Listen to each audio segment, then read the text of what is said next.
जय हिंद साथियों, स्वागत है आप सभी का आज की इस क्लास में। और ये क्लास मैं आज यूँ कहूँगा कि इसको मिस मत करना। बाकी क्लासें हो सकता है मिस करो, देखो ना देखो, लेकिन लास्ट तक बने रहना है, क्योंकि हम हमारे एक्सपीरियंस के आधार पर हम कह सकते हैं पीछे जो भी अधीनस्थ बोर्ड के पेपर हुए हैं उसको हम पैटर्न देखा जाए, प्रीवियस एग्जाम के क्वेश्चन देखा जाए, चाहे वो जेल प्रेरी का एग्जाम हो, चाहे कोई भी एग्जाम या जूनियर अकाउंटेंट का एग्जाम, कोई भी एग्जाम हो, उस एग्जाम में सामान्यतः जैसे जेल प्रेरी में तो 3-3% एक टॉपिक के पूछे गए। और वो सबसे खास हम फेवरेट टॉपिक, हम इसको यूं नाम देंगे, अधीनस्थ बोर्ड का सबसे पसंदीदा जो टॉपिक है, सबसे फेवरेट टॉपिक है, वह कौन सा है? तो राज्य सूचना आयोग। तो आज की जो क्लास बहुत ही इंपॉर्टेंट है, मुझे लगता है सामान्यतः 12 या 15 मिनट की क्लास रहेगी, मिस मत करना भाइयों। बहुत इंपॉर्टेंट क्लास है, यहाँ से सामान्यतः पटवार एग्जाम में 2-3 प्रश्न आपको मिलने के पूरे चांसेस आसार रहेंगे। सिर्फ पटवारी नहीं, आगामी जो भी एग्जाम हम कह सकते हैं, चाहे थर्ड ग्रेड का एग्जाम हो या फोर्थ ग्रेड का एग्जाम, तमाम भर्तियों के लिए क्लास वेरी इंपॉर्टेंट है। क्योंकि इस क्लास में हमने अप टू डेट आज तक का हम कह सकते हैं अप टू डेट डेटा दिया है कि कितने सूचना आयोग के अंदर है, विभाग है वर्तमान में, मुख्य है इसका हम कह सकते हैं 2002-2005 के बाद संशोधन हुआ है उसमें किस प्रकार का संशोधन किया गया है, और वर्तमान के अंदर है इसके अध्यक्ष कितने हैं संरचना है वो कितनी है, मेंबर कितने हैं, अध्यक्ष कौन है, मेंबर कितने हैं, सर्वाधिक कार्यकाल किसका है, सबसे कम किसका है, ये प्रभावी कब से हुआ, नोटिफिकेशन कब आया, सारी जानकारी पढ़ेंगे। और सबसे खास बात, इससे पहले अपनी क्लास आई थी इसकी, वो हमने वो निकाली थी जेल प्रेरी एग्जाम के लिए, और उसमें क्या था कि सिर्फ 10th लेवल योग्यता थी, 10वीं पास, लेकिन उसमें क्वेश्चन पूछे गए थे, उपधारा के प्रश्न पूछे गए, तो वो कमियां रही थी क्योंकि उसमें हमने उपधारा नहीं करवाई थी, क्योंकि 10th लेवल का एग्जाम था, उस स्टैंडर्ड का था। लेकिन अब उस एग्जाम में भी उपधारा पूछी गई है, तो आज किस क्लास के अंदर है जो धारा है, धारा की जो उपधारा है उनका भी प्रावधान मिलेगा, उसमें किस चीज का वर्णन किया गया है, सारी जानकारी पढ़ेंगे। तो लास्ट तक बने रहिए, वेरी इंपॉर्टेंट क्लास। और इस क्लास की पीडीएफ आपको जीके भी रख के जाएंगे टेलीग्राम, जिसका लिंक इस वीडियो के डिस्क्रिप्शन में मिल जाएगा, वहां पे आप मिल जाएगी। तो चलिए शुरू करते हैं। सबसे पहले राज्य सूचना आयोग की संरचना, इसके प्रभाव के बारे में बात करेंगे। सबसे पहले राज्य सूचना आयोग कैसा आयोग है, पहला प्रश्न बेसिक प्रश्न पूछ ले तो राज्य सूचना आयोग एक वैधानिक स्वायत्तशासी निकाय है।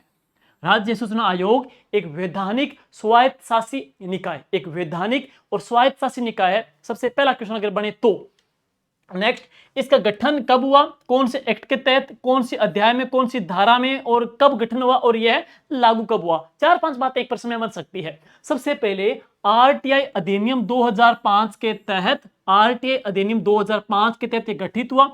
अध्याय 4, अध्याय कौन सा, अध्याय 4 धारा कौन सी, 15 के तहत इसका गठन कब हुआ, 13 अप्रैल 2006 को। आरटीआई अधिनियम 2005, आरटीआई अधिनियम 2005 की अध्याय 4 धारा 5 और 13 अप्रैल 2006 को इसका गठन हुआ। लेकिन यह प्रभावी कब से हुआ, तो वेरी इंपॉर्टेंट, यह प्रभावी कब से हुआ है, 18 अप्रैल 2006 से। तो यह प्रभावी कब हुआ है, 18 अप्रैल 2006 से प्रभावी हुआ है। अध्याय 4 धारा 5 के तहत 13 अप्रैल 2006 को गठन हुआ। और इसका मुख्यालय है दोस्तों, वो कहां पर है, जयपुर के अंदर। मुख्यालय कहां पे इसका, जयपुर के अंदर। ये बेसिक बातें। वर्तमान में इसकी संरचना की बात करेंगे, पहले क्या थी अब क्या थी, वो जरा गौर से सुनिएगा। सबसे पहले इसमें मेंबर पूछा जाए कि मेंबर या संरचना कितनी हो सकते हैं, तो मेंबर जो हो सकते हैं वो संरचना का ढांचा इस प्रकार से है, 1+10, यानी कि एक अध्यक्ष और 10 मेंबर, तो इसमें हो सकते हैं 1+10।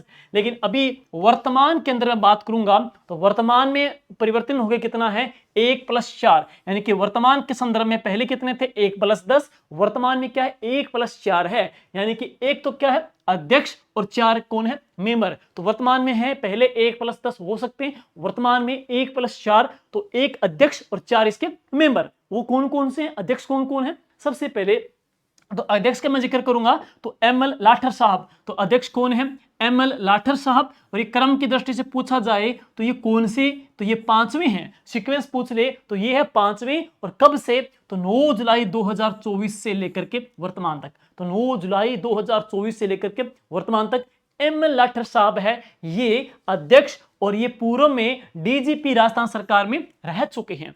और इनके जो मेंबर पढ़ेंगे, देखो 4 मेंबर का हमने यहाँ पे 3 उल्लेख किया है, अभी एक मेंबर इसके अंदर क्या इसमें रिक्त है। तो 3 मेंबर है, वो कौन कौन से, सबसे पहले सूर्य चंद्र गुप्ता जी, और इसके बाद टिक्काराम शर्मा जी, और 3 नंबर कौन है, महेंद्र कुमार पारक। वापिस सुनिएगा, अध्यक्ष कौन आगे, ML लाठर साहब, और क्रम देखा तो कौन सा, 5वें। और वर्तमान की बात करूंगा तो वर्तमान में सुरेश चंद्र गुप्ता जी, टिक्काराम शर्मा जी और महेंद्र कुमार पारक जी। वर्तमान में एक पद इसके अंदर सदस्य का खाली है। हो कितने सकते हैं, वर्तमान में है कितने, 1+4, तो वर्तमान में क्या है, एक अभी सीट खाली है।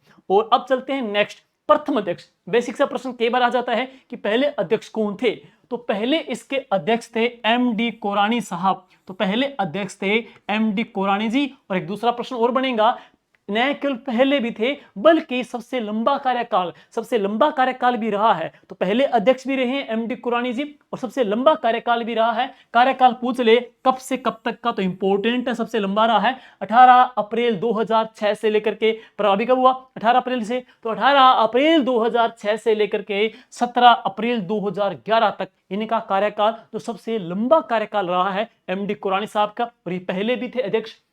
और अब प्रश्न आ सकता है कि इनका चयन किस प्रकार से होता है, तो इनका चयन किस प्रकार से होता है, राज्यपाल के द्वारा। सबसे पहला प्रश्न है किसके द्वारा, तो राज्यपाल के द्वारा चयन समिति की सिफारिश से। तो एक चयन समिति में पढ़ेंगे कौन कौन सी, लेकिन किसकी अनुशंसा कह सकते हैं, तो राज्यपाल जी की अनुशंसा के आधार पर उनकी चयन समिति की सिफारिश पे इनका हम कह सकते हैं चयन। और इस चयन समिति के अध्यक्ष कौन होते हैं, मुख्यमंत्री जी, CM इसके अध्यक्ष होते हैं।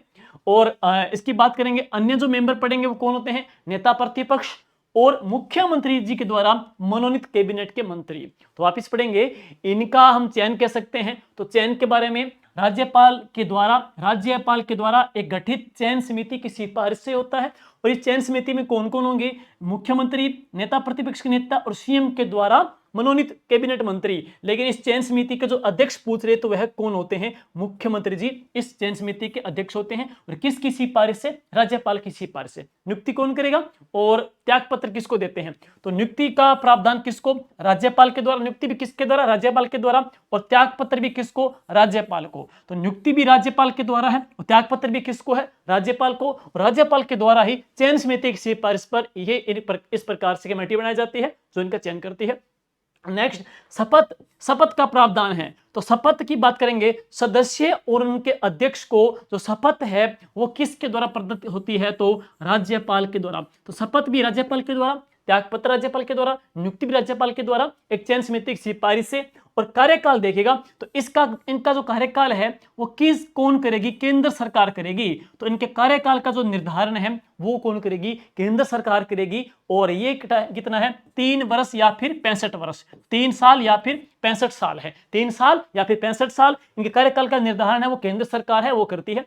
और आगे चलते हैं इसके बारे में, तो पद से हटाना, तो पद से हटाना है वो किस प्रकार से प्रावधान है, तो सुप्रीम कोर्ट की जांच के बाद राज्यपाल के द्वारा पद से हटाया जा सकता है। तो राष्ट्रपति के द्वारा, राज्यपाल के द्वारा। तो पीछे हमने पढ़ा तो राष्ट्रपति, आपने RPSC के बारे में पढ़ा था हमने। यहां हम बात करेंगे पद से जो हटा सकते हैं, तो सुप्रीम कोर्ट की जांच के द्वारा राज्यपाल के द्वारा इनको पद से हटाया जा सकता है। और आरोप की बात करेंगे कदाचार या फिर असमर्था के संबंध में।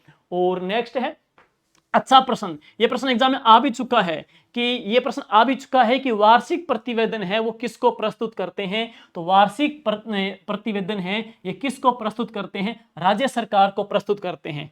एग्जाम में आया क्वेश्चन भी है, लास्ट में मैंने सारे क्वेश्चन भी डाले हैं, तो वहां पे हम देखेंगे तो किसको प्रस्तुत करते हैं, राज्य सरकार को प्रस्तुत करते हैं।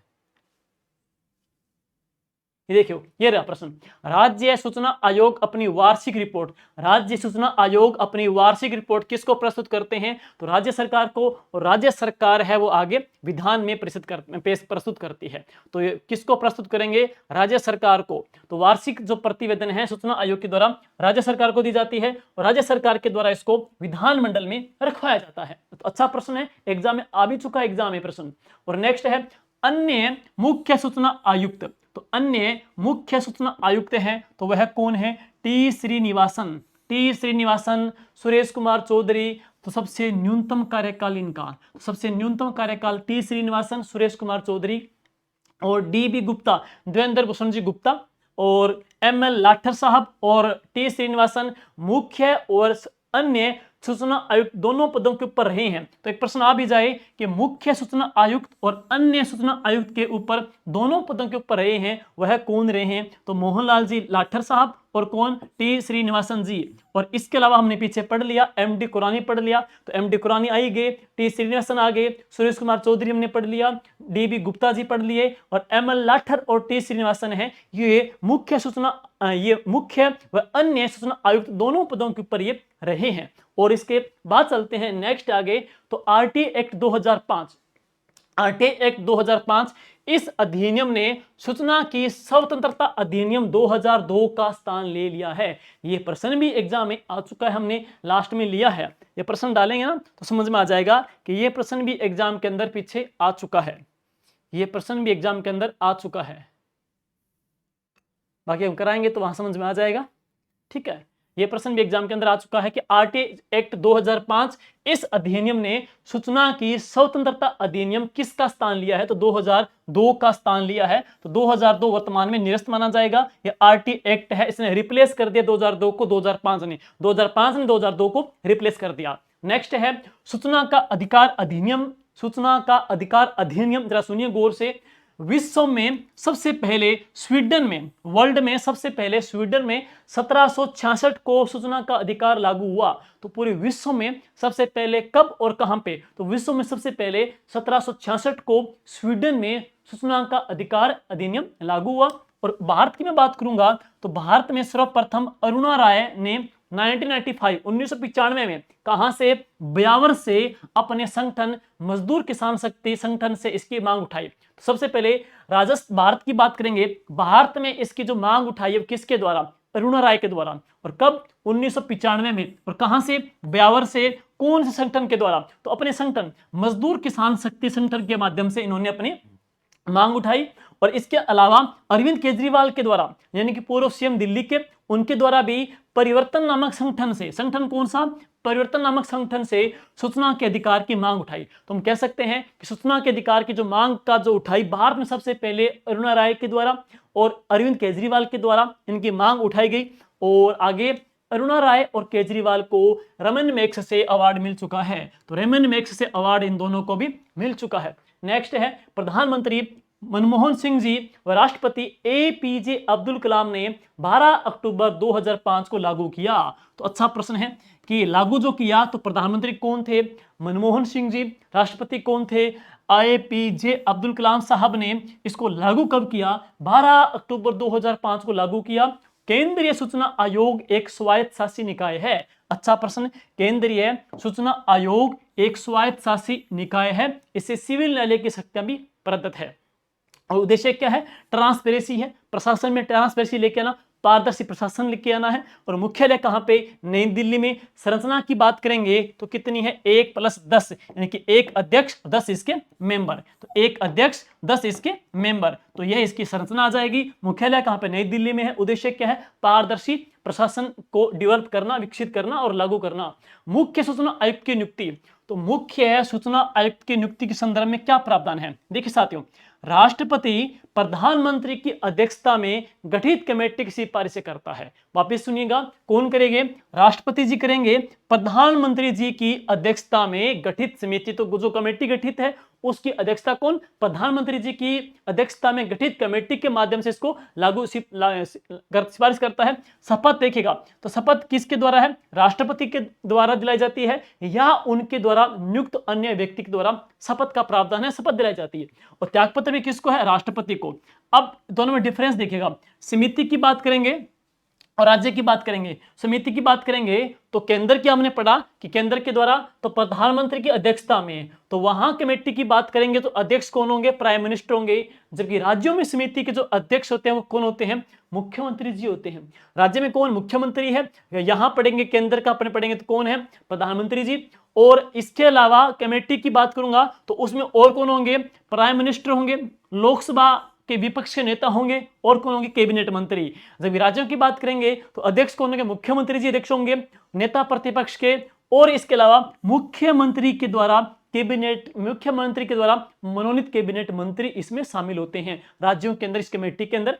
और अब आगे चलते हैं इसके बाद में। भारत के प्रथम, राजस्थान के प्रथम पढ़े तो कौन है? एमडी कोरानी, सबसे लंबा कार्यकाल पढ़ा। देखिए भारत के प्रथम सूचना आयुक्त कौन? तो वजाहत हबीबुल्ला। तो वजाहत हबीबुल्ला। तो भारत के प्रथम पूछ लिया आपसे कि भारत के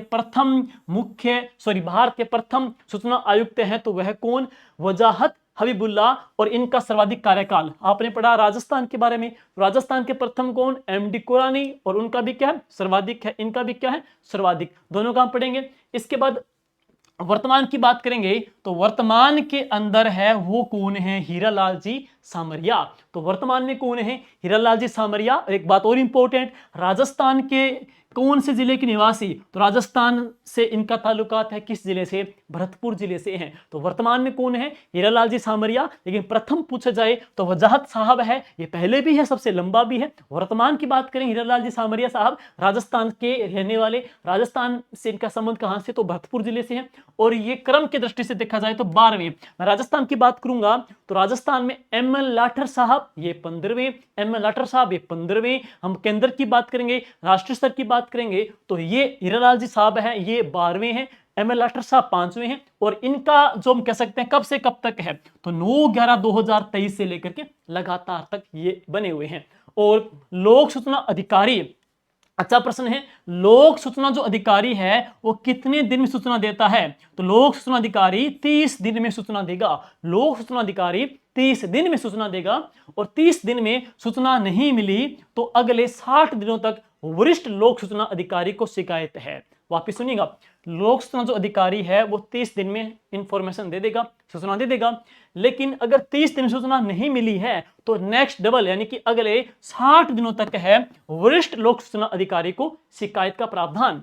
और आगे नेक्स्ट, सूचना नहीं देने पर, सूचना अगर नहीं मिलती है तो नहीं देने पर केंद्रीय सूचना आयोग दोषी अधिकारी पर 250 रुपए पर डे, 250 रुपए पर डे या अधिकतम 25,000 रुपए का जुर्माना लगा सकता है। वापिस सुन लीजिएगा, अगर सूचना नहीं देने पर केंद्रीय सूचना आयोग के द्वारा कितना जुर्माने का प्रावधान है? पर डे का कितना? 250 रुपए। पर डे का कितना? 250 रुपए या अधिकतम कितना? 25,000 रुपए का जुर्माना लगा सकती है। अब एक बात और है, एपीएल के लिए 10 रुपए की फीस का प्रावधान है, जबकि बीपीएल के लिए क्या है? ये निःशुल्क है। तो बीपीएल के लिए बिल्कुल ये फ्री है। और एपीएल के लिए जो राशि शुल्क है वो कितना है? 10 रुपए फीस का प्रावधान है। अब अच्छा प्रश्न है, प्रथम महिला सूचना आयुक्त। तो प्रथम महिला सूचना आयुक्त हैं तो वह कौन? दीपक संधू। और कुल कितनी महिला सूचना आयुक्त अभी तक रह चुकी हैं? तो 2 रह चुकी हैं और 2 ही रह चुकी हैं। तो पहली तो कौन है? दीपक संधू है। और इसके अलावा महिला सूचना आयुक्त है वो कौन रही हैं? तो श्रीमती सुषमा सिंह। तो 2 ही अब तक महिला सूचना आयुक्त के पद पे सुशोभित हुए हैं। तो प्रथम कौन है? दीपक संधू जी। दूसरी पे कौन है? श्रीमती सुषमा सिंह जी। और सबसे कम कार्यकाल है वो किनका रहा है? तो एएन तिवारी का सबसे ज्यादा रहा है। वो पहले भी, वो कौन है? वजाहत साहब, जिनका सबसे ज्यादा भी रहा है और ये पहले भी रहा है। सबसे कम की मैं बात करूंगा तो वह कौन है? एनके तिवारी। महिला पदों के ऊपर है वर्तमान में 2 ही आ जाएंगे यहाँ पे। वर्तमान में कौन है? हीरालाल जी सामरिया साहब। और राजस्थान में इनका संबंध कहां से है? तो भरतपुर जिले से आ जाएगा। नेक्स्ट देखिएगा, आगे पढ़ेंगे विशेष अन्य जो फैक्ट है वो क्या क्या जोड़ते हैं। देखिए साथियों, राज्य सूचना ने 4 अप्रैल 2022 को, अच्छा प्रश्न एग्जाम में आ चुका है, राज्य सूचना ने 4 अप्रैल 2022 को आरटीआई पोर्टल 2.0 की शुरुआत की है। तो आरटीआई पोर्टल 2.0 की शुरुआत है वो किसने की है? राज्य सूचना आयोग ने। राज्य सूचना आयोग ने आरटीआई पोर्टल की शुरुआत कब की? 4 अप्रैल 2022 को शुरुआत की, जिसमें वर्तमान में कुल कितने विभाग जुड़े हुए हैं? तो वर्तमान में इसमें कुल कितने विभाग जुड़े हुए हैं? 257। शुरुआत कब हुई है? 4 अप्रैल 2022 को आरटीआई पोर्टल 2.0 किसके द्वारा? राज्य सूचना आयोग के द्वारा। नेक्स्ट है सूचना का अधिकार संशोधन अधिनियम। ये चेंज हुआ है, इसको अच्छे से फोकस करना वेरी वेरी इंपॉर्टेंट है। थोड़ा माइंड कंसल्ट करके इसको पढ़ना भाई अच्छे तरीके से, वेरी वेरी इंपॉर्टेंट है। राज्य सूचना अधिकार संशोधन अधिनियम 2019 में क्या कुछ नवाचार या चेंज हुए हैं? तो सबसे पहले यह लागू कब हुए? 15 जुलाई 2019 से लागू हुए। 15 जुलाई 2019 से लागू हुए। प्रावधान क्या है? मुख्य सूचना आयुक्त व अन्य सूचना आयुक्त तथा राज्य मुख्य सूचना आयुक्त व अन्य सूचना आयुक्त के वेतन भत्तों का निर्धारण केंद्र सरकार के द्वारा किया जाएगा। तो अच्छा प्रश्न है। देखिए जरा, मुख्य सूचना आयुक्त और राज्य सूचना आयुक्त और उनके मेंबर, उनके अन्य सूचना जो आयुक्त है, उनके जो भत्ते हैं, उन वेतन और भत्तों का जो प्रावधान है वो कौन करेगी? केंद्र सरकार करेगी। ये बात है सूचना का अधिकार संशोधन अधिनियम 2019 के तहत, जो लागू कब हुए? 15 जुलाई 2019 से लागू हुए। नेक्स्ट नंबर 2 पॉइंट बात करेंगे, वेतन और भत्ते। तो उच्चतम न्यायालय, सुप्रीम कोर्ट के न्यायाधीश के समान होते हैं, तो वेतन भत्ते उच्चतम न्यायालय के न्यायाधीश के समान ही होते हैं। और आगे इसके बाद में आयोग के कार्य, तो आयोग के कार्य, देखिए दोस्तों, आयोग कार्य की बात करेंगे तो आयोग के जो कार्य का उल्लेख किस किस में है? धारा 18, धारा 19, धारा 20, धारा 18, धारा 18, धारा 19, धारा 20, 18, 19, 20 और 25 में सूचना आयोग के कार्य और शक्तियों का वर्णन है। सूचना आयोग के कार्य 18, 19, 20, शक्तियों का 25 के अंदर है। तो धारा 18, 19 और 20, ध्यान देना, धारा 18, 19 और 20 और 25 में सूचना आयोग के कार्य और उनकी शक्तियों का वर्णन है। शक्तियां की बात करें कौन कौन सी? तो परिवादों की जांच करके उनको निष्पादित करना, ये शक्ति। जो दोषी अधिकारियों को दंडित करना, जो आपने पढ़ा पीछे 250, इसके अलावा भी जो अन्य जो कोई दोषी है उनको सजा देना। नेक्स्ट है आयोग के निर्णय बाध्यकारी नहीं है। तो आयोग के जो निर्णय, ध्यान दे लेना, ये बाध्यकारी, आयोग के निर्णय बाध्यकारी होते हैं, आयोग के जो निर्णय बाध्यकारी होते हैं यदि कोई लोक सूचना अधिकारी अनजाने में छूट वाली जानकारी, ये प्रश्न एग्जाम में आ चुका है, मैं आगे चर्चा करूंगा, स्पेशली यहाँ पे इसको हैशटैग देता हूं, आगे पढ़ेंगे, इस प्रश्न का हम यूज लेंगे क्योंकि एग्जाम में प्रश्न आ चुका है, इसको बारीकी से समझ लीजिए। यदि कोई लोक सूचना अधिकारी, गौर से समझना है कंसेप्ट को, यदि कोई लोक सूचना अधिकारी अनजाने में छूट वाली को जानकारी घोषित करता है तो उसे सद्भावना से की गई कार्रवाई के तहत उसे संरक्षण प्राप्त होता है। कौन सी धारा के तहत? धारा 21 के तहत। ये एग्जाम में प्रश्न आ चुका है भाई, अच्छा प्रश्न है, आ चुका है, जहां पे धारा का प्रश्न है, उसके बारे में फैक्ट का प्रश्न है, पूछ लेते हैं। नेक्स्ट, ये शाब्दी की करंट जो बुक है, धूम मचा रखी है। अब 17 अगस्त को पटवार का एग्जाम है, उसमें शाब्दी की इंडिया की अलग है और राजस्थान की अलग, दोनों किताबें हैं, जरूर देखे जाना भाई। इंडिया वाले में हमने मोस्टली PIB के ऑफिशियली डेटा लिए हैं, आप वो PIB वाले मोस्टली पढ़ लेना। राजस्थान के अंदर है स्पेशली सूजस का सारा विश्लेषण, जरूर भाई पढ़ के जाना। अगर किताब नहीं है तो कोई PDF किसी से फोटो मंगा के पढ़ जाना, बस अच्छे प्रकार से पढ़ना, जरूर लॉस नहीं होगा आपको, इतना क्लियर है। नेक्स्ट, RTA एक्ट 2005 की, RTA एक्ट 2005 की महत्वपूर्ण धारा व प्रावधान, उनका क्या क्या उल्लेख है?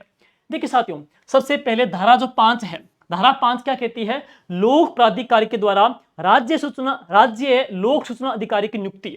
वापिस सुनिएगा, धारा 5 में क्या है? लोक प्राधिकारी के द्वारा राज्य लोक सूचना अधिकारी की नियुक्ति। ये किसमें? धारा 5 में प्रावधान। धारा जो 6 है, आजकल धारा की उपधारा पूछती है, धारा 6(1) के तहत, धारा 6(1) के तहत क्या है? आवेदन की जो फीस है उसका प्रावधान कितने हैं? 10 रुपए।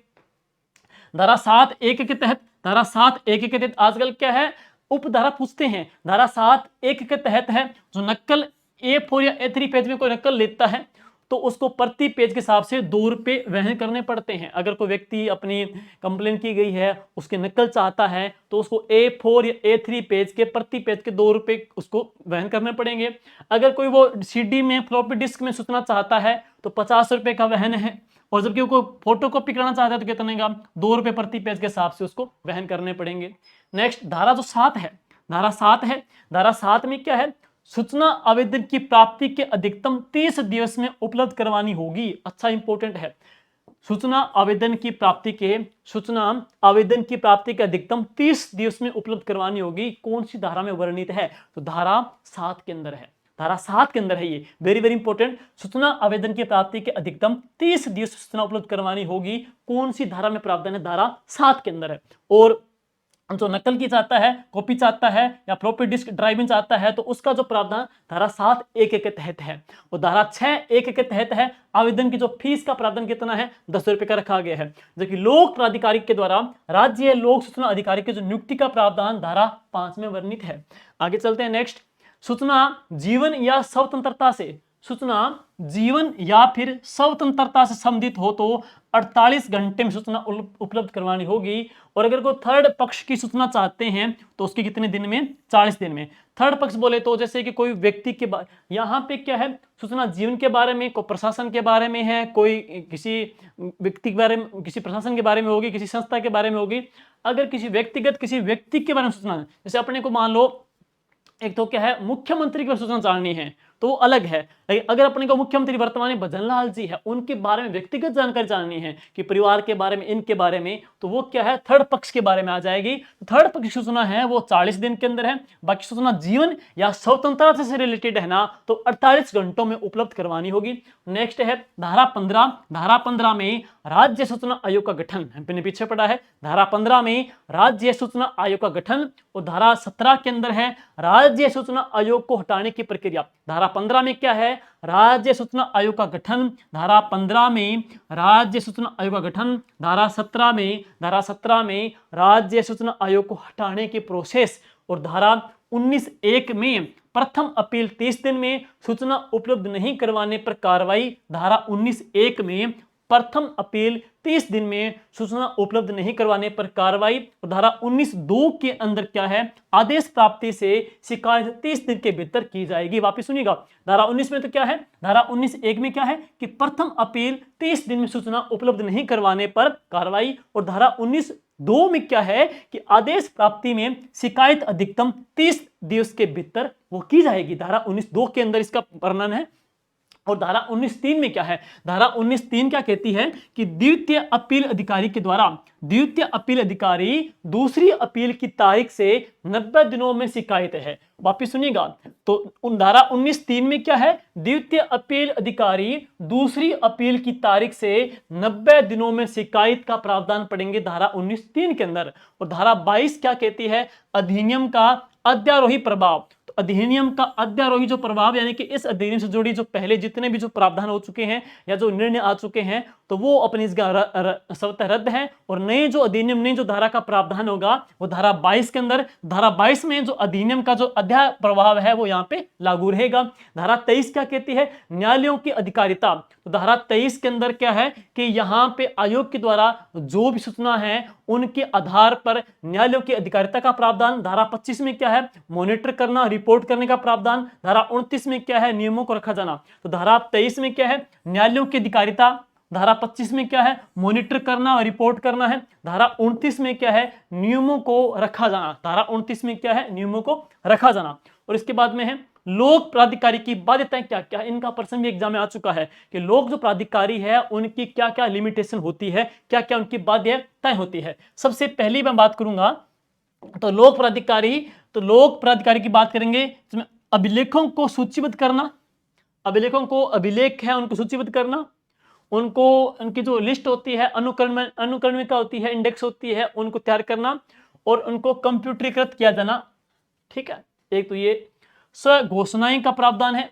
तीसरा है महत्वपूर्ण जो नीतियों की विरचना के समय तथा तथ्यों का प्रकाशन करना। नंबर 4 क्या, प्रभावित व्यक्तियों को प्रशासनिक या न्यायिक विनिश्चयों के लिए कारण उपलब्ध करवाना। और नियमित अंतराल पर वेबसाइट के ऊपर सूचना को अपडेट करते रहना। और सूचना को विस्तृत रूप से ऐसे प्रारूप और रीति में प्रसारित करना जो जनता के लिए सहज रूप से उनको पहुंचने में योग्य हो। तो ये क्या है, धारा 4 क्या कहती है, लोक प्राधिकारियों की बाध्यताएं। तो लोक प्राधिकारियों की जो बाध्यताओं का उल्लेख है वो कौन सी धारा में है, धारा 4 में है। लोक प्राधिकारियों की बाध्यताएं धारा 4 में। और धारा 8 क्या कहती है, धारा 8 में इसके तहत, धारा 8 में इसके तहत इनकी सूचना नहीं दी जाएगी। तो किन, जो भी राष्ट्रीय, हम कह सकते हैं सामरिक दृष्टि से इंपॉर्टेंट हो, हमारे सुरक्षा की दृष्टि से इंपॉर्टेंट हो, ऐसी कई सूचनाएं हैं जो सुरक्षा की वजह से या कुछ और कह सकते हैं कारणों की वजह से वो प्रभावी नहीं होगी या जिनकी सूचना नहीं दी जाएगी, इनका प्रावधान धारा 8 में अंदर है, 8 में है। धारा 8 में क्या कहती है, धारा 8 में क्या है, इसके तहत इनकी सूचना नहीं दी जाएगी। तो किन किन की, सबसे एक है राष्ट्रीय सुरक्षा, नेशनल सिक्योरिटी, वही सबसे इंपॉर्टेंट है, पहले प्रायोरिटी है। फिर संप्रभुता और वैज्ञानिक हित की सूचना। तो इनकी सूचना नहीं दी जाएगी। नंबर 2, वह सूचना जिसके लिए न्यायालय ने मना किया हो, जिस कोर्ट ने मना कर रखा है सूचना के लिए, तो वो नहीं दी जाएगी। नंबर 3 क्या कहती है, विधानमंडल के विशेष अधिकार को भंग करने वाली सूचना का इसमें लेखा जोखा नहीं होगा।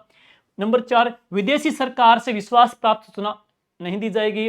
नंबर 5, व्यक्ति के जीवन की सुरक्षा को खतरे में डालने वाली सूचना, जैसे हमने पढ़ा तृतीय पक्ष, तो ऐसी सूचना जो किसी व्यक्ति के जीवन के ऊपर खतरा डाल सकती है तो उसमें नहीं दी जाएगी। नेक्स्ट है आईबी की इंटेलिजेंस ब्यूरो की सूचना का इसमें नहीं दी जाएगी। और सातवीं है मंत्रिमंडल के जो डिसीजन होते हैं उनकी जानकारी, उनकी सूचना नहीं दी जाएगी। तो इसका जो प्रावधान है वो धारा 8 के अंदर है। लेकिन जो लोक प्राधिकारी, उनकी जो बाध्यताएं, उनकी जो लिमिटेशन, उनकी जो कंडीशन, जो वर्क कह सकते हैं कि क्या क्या उनको काम करने हैं, तो उनके अभिलेखों के बारे में संधारण करना या कंप्यूटरीकृत करना या इंडेक्स उपलब्ध करवाना या विज्ञप्ति उपलब्ध करवाना या सूचनाओं को अप टू डेट अपडेट करना, इनका जो प्रावधान है, लोक प्राधिकारियों की जो बाध्यताएं हैं, इनका उल्लेख धारा 4 के अंदर है। सूचना जो नहीं दी जाएगी उनका उल्लेख धारा 8 के अंदर। दोनों बारीकी से आप देख लेना भाई। और इसके बाद चलते हैं अच्छे प्रश्न जो एग्जाम में पीछे पूछे गए हैं। सबसे पहले, यदि कोई पीआईईओ अनजाने में छूट वाली जानकारी घोषित करता है, हमने पीछे पढ़ा अनजाने में कोई छूट वाली जानकारी घोषित करता है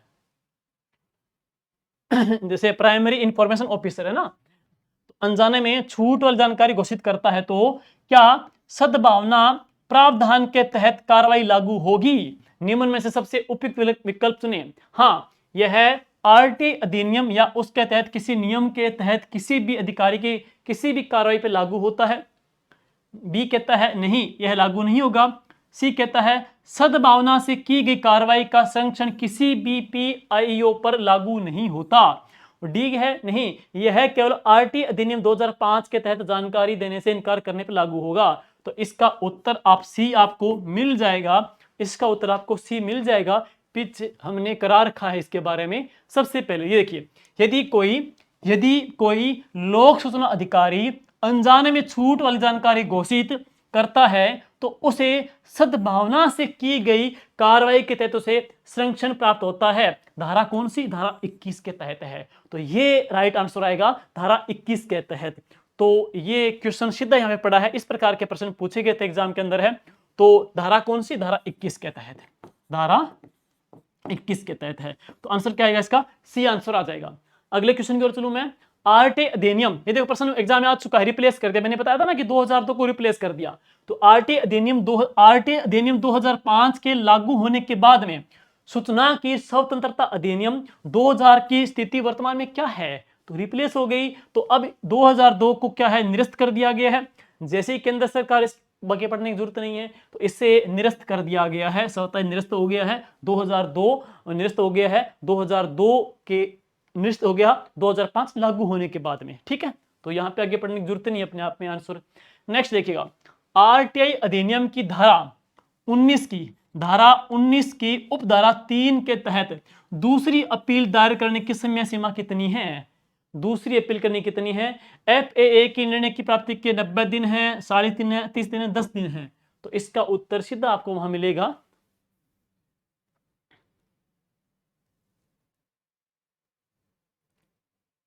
देखो यहां रहा, देखो द्वितीय अपील अधिकारी दूसरी अपील की तारीख 90 दिनों में शिकायत है। तो इसका जो प्रावधान धाराओं की उपधारा पूछ ले तो धारा 19 की 3 के तहत है, द्वितीय अपील अधिकारी दूसरी अपील की तारीख से 90 दिनों में शिकायत। तो इसका राइट आंसर आ जाएगा 90 दिन।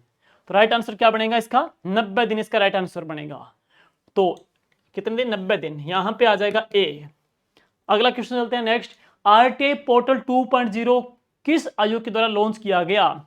तो किस आयोग ने लॉन्च किया इसको?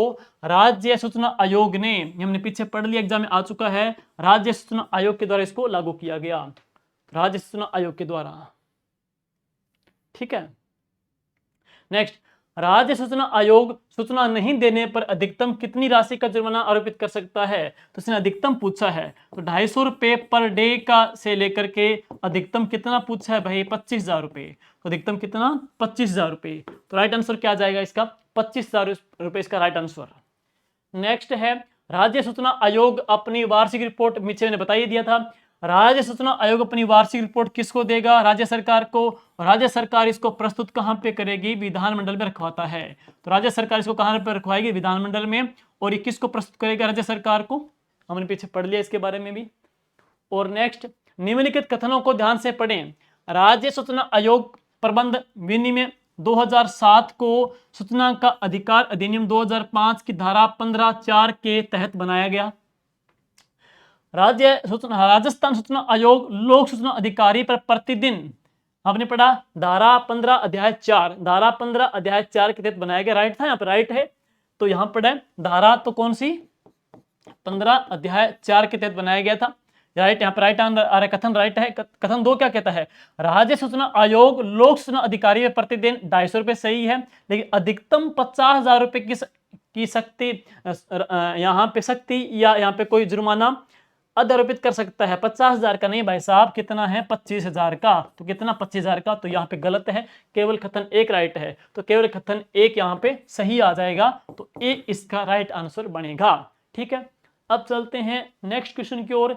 निम्न में से क्या सूचना का अधिकार अधिनियम, हमने पढ़ा था धारा 4 के अंदर। धारा 4 में क्या है? उनके बारे में जो लोक प्राधिकारी है उनकी बाध्यताओं का उल्लेख किया गया है। उनका प्रश्न पूछा गया है कि निम्न में से क्या सूचना का अधिकार अधिनियम 2005 की धारा 4 के अनुसार लोक प्राधिकारी की बाध्यता में शामिल नहीं है। तो हमने सारी बाध्यता पढ़ी। सूचनाओं को अपडेट करना, जनता को सहज रूप से उपलब्ध हो जाए, ये हम कह सकते हैं अनुक्रमणिका तैयार करना है, अभिलेखों को संधारण करना है, कंप्यूटरीकृत करना है। सारे फैक्ट हमने पीछे पढ़े थे, वही हम पढ़ेंगे। कौन कौन सी उनकी बाध्यता में शामिल नहीं है? सबसे पहले, अपने संगठन की विशिष्ट कृत्यों कर्तव्यों को 120 दिन के भीतर प्रकाशित करना। नेक्स्ट, प्रकाशित सूचनाओं को हर माह अपडेट करना, ये भी पढ़ा हमने। सभी अभिलेखों को सम्यक रूप से सूची में पत्रित करना, मतलब सूचीबद्ध करना हमने पीछे पढ़ लिया है, और जिससे इस अधिकार का उपयोग अच्छा बने। नेक्स्ट, सभी अभिलेखों का सुनिश्चित कंप्यूटरीकृत करना।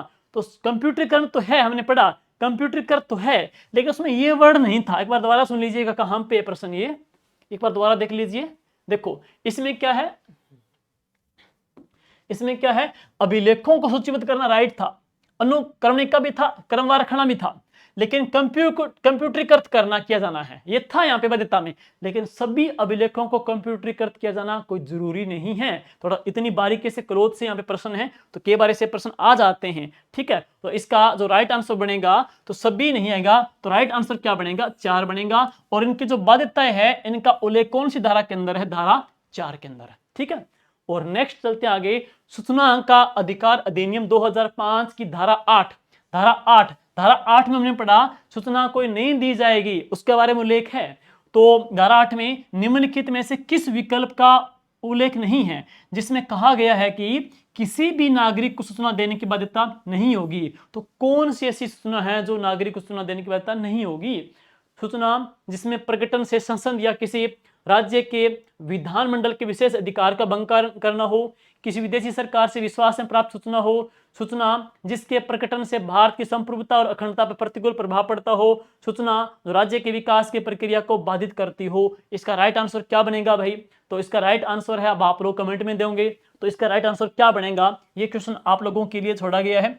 बाकी ये अच्छा प्रश्न है, हमने पीछे पढ़ा था धारा 4 के अंदर और धारा 8 के अंदर है। धारा 4 में क्या है? उनकी बाध्यताओं का उल्लेख किया गया है, और धारा 8 के अंदर है किन किन संदर्भ सूचना है वो नहीं दी जाएगी। तो सूचना जो राज्य के विकास की प्रक्रिया को बाधित करती हो, तो यहाँ पे नंबर 4 आ जाएगा। तो ये थे आज के महत्वपूर्ण टॉपिक, वेरी वेरी इंपॉर्टेंट, जो अधीनस्थ बोर्ड का बहुत ही खास टॉपिक है, सूचना आयोग आरटीआई के बारे में। मुझे उम्मीद है कि यहाँ पे जो कंसेप्ट हैं, जो वर्तमान के संदर्भ में जो प्रश्न पूछे जा रहे हैं, जो क्वेश्चन पूछे गए हैं, इससे आपको एग्जाम का जो फॉर्मेट है, पैटर्न एग्जाम का है, वो थोड़ा समझ में आया होगा। और इस प्रकार से आजकल क्या है, धारा की उपधारा, उसमें किस चीज का वर्णन किया गया है, चाहे शिकायत का हो, शक्ति का हो, उसके कर्तव्य पत्र का हो, उनके त्याग पत्र का हो, उनके वेतन भत्तों के बारे में हो या इनका कोई संशोधन वगैरह भी हो, तो ये अच्छा है, इंपॉर्टेंट है। आगामी एग्जाम के लिए क्लास मुझे लगता है दोस्तों बहुत बहुत इंपॉर्टेंट साबित होगी।